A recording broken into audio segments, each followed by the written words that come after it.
Thanks for joining us on Plus TV Africa. My name is Felicity Ezewike. The People's Democratic Party (PDP) candidate in the Ekiti governorship election, Professor Olushola Eleka, has eventually passed his vote after the card reader refused to read his PVC twice. He voted at 11:10 a.m. after he was manually accredited. There was no assurance that another card reader will be brought by the Independent National Electoral Commission. No use of the incident form has been filed to that effect. His wife's PVC could also not be verified by the card reader. It is only the PDP candidate's PVC that was not read by the card reader in his unit. Everyone else has been verified so far and voting is ongoing. Meanwhile, a large turnout of voters still in a long queue in Eleka's unit. There was a long pause as electoral officers tried unsuccessfully to verify him. Voting resumed after he stepped out of the ward. Ekiti State governorship election candidate Fayemi has said that he could not afford not to have his wife's vote, saying it's one vote that he could not afford to lose. Fayemi's wife, Erelu Bisi, had difficulty voting at Ward 11, Unit 09, Isa Ekiti, as the card reader failed to recognize her card. The governorship candidate had voted at 10:23 a.m. and his wife was to vote immediately after, but the card reader failure delayed her voting. While speaking with journalists after he had cast his vote, Fayemi said that his wife's vote was one he could not afford to lose. Still keeping with the Ekiti election, the British High Commission in Nigeria has urged voters to turn out to elect a governor today. Using its official Twitter handle, the Commission also called on all stakeholders in the election to ensure the process is smooth, credible, and peaceful.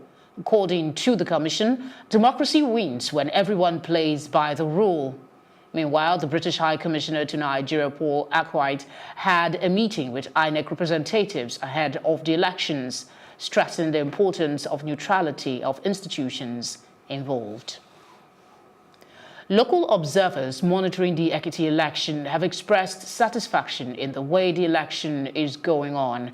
They said there was no cause to worry. They said INEC effort so far was impressive. According to Mr. Dimeji Kayode Adedeji, there was a minor hitch in Are, the town before Afua, where some voters tried to attack some security personnel who accused them of sharing money to voters. He said his prompt intervention saved the situation. Meanwhile, security personnel have been ordering those who have voted to leave the venue immediately.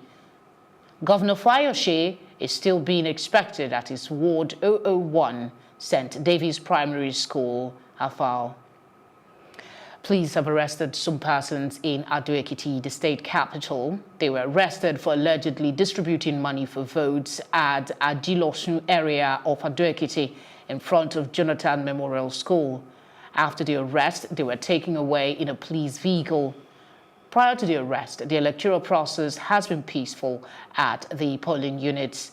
There has been a large turnout of voters in most parts of the state, especially Ado-Ekiti, the state capital, Isa Ekiti, the hometown of the All Progressive Congress governorship candidate, and Ikere Ekiti. Voters, including the elderly and nursing mothers, trooped out in great numbers to the polling units. Hundreds of voters were seen at the polling units as early as 7 a.m. this morning. Still ahead on Plus TV News is a roundup on entertainment and sports. We're back in a moment.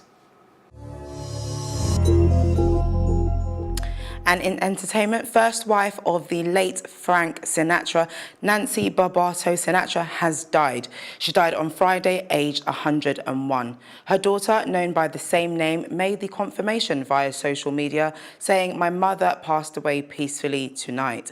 She was a blessing and the light of my life. Nancy Sinatra, who was married to Frank Sinatra for 12 years, had 3 children together and following her husband's extramarital affairs, divorced in 1951. However, they were still in contact and remained close until his death in 1998. The late Nancy Sinatra, since her divorce from the legendary singer and actor, remained unmarried and lived a quiet life in Beverly Hills. Ivorian Afrobeat act Afro B has featured Wizkid on a remix of his song Joanna, now titled Drogba, which gets its name from the football star Didier Drogba. After listening to the song, the footballer had a connection with it and is now set to appear in the video. The song is about a lady who proves very difficult to the advances of the singer, and those advances are compared to Drogba's skillful display on the football pitch. The whole idea started after a fan on social media suggested to Afro B that getting Drogba and Wizkid would be like the icing on the cake for the video. Drogba showed interest, then responded whilst tagging Afro B and Wizkid. Emma Stone, Woody Harrelson, Jesse Eisenberg and Abigail Breslin are to reunite in horror comedy Zombieland, the sequel. The actors were the original cast from almost 10 years ago. According to reports, the production of the project will begin in January and will be released in October 2019. Set to direct the movie is Ruben Fleischer. The writers for the sequel are Paul Wernick and Rhett Reese of the Deadpool franchise, while Gavin Polone is to produce it. Columbia Pictures President Sanford Panich said this in a statement. These are some of the most in-demand actors, and I think they are making this movie because they love these characters. We are thrilled Ruben was willing to come back to direct the sequel, as his work on Venom has been truly amazing. And that's it on entertainment, the very best in sports, right after this break.